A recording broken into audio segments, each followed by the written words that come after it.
सम्पूर्णमा नमस्कार। म आज कैलाली जिल्लाको मोहन्याल गाउँपालिका वडा नम्बर 7 कुइनी कचाली नदी नजिक छु।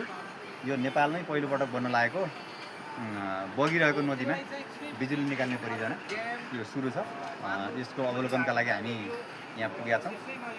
यो तपाईँले देखिराख्नु भएको यो नयाँ नेपालमै पहिलोपटक बन्न लागेको यो चाहिँ नदीमा अब उहाँहरूको अनुसार यहाँ बनाउने जो साथीहरू हुन्छ उहाँहरूले चाहिँ एक हप्ताभित्र यसलाई नदीमा चाहिँ छोड्ने भन्नुभएको छ र नदीमा यो सबै संरचना सबै नदीमा जाने हो।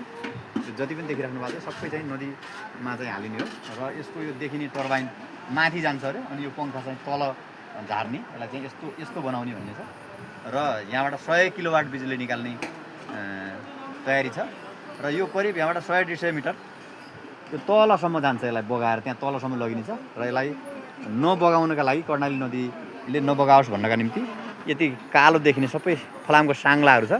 यो साङ्लाहरूले चाहिँ यसलाई कसेर राखिनेछ र यसको केही भाग मात्रै यो देखिने केही भाग मात्रै पानीमा डुब्नेछ र बाँकी भाग पानीमा तैरिनेछ र यसरी नेपालमै पहिलोपटक यो बिजुली निकाल्ने एउटा सजिलो माध्यमको सुरुवात हुनेछ। यो सक्सेस भयो भने सम्पूर्ण नेपालका धेरै ठाउँमा यस्ता परियोजनाहरू सुरु हुनेछन्। ल धन्यवाद।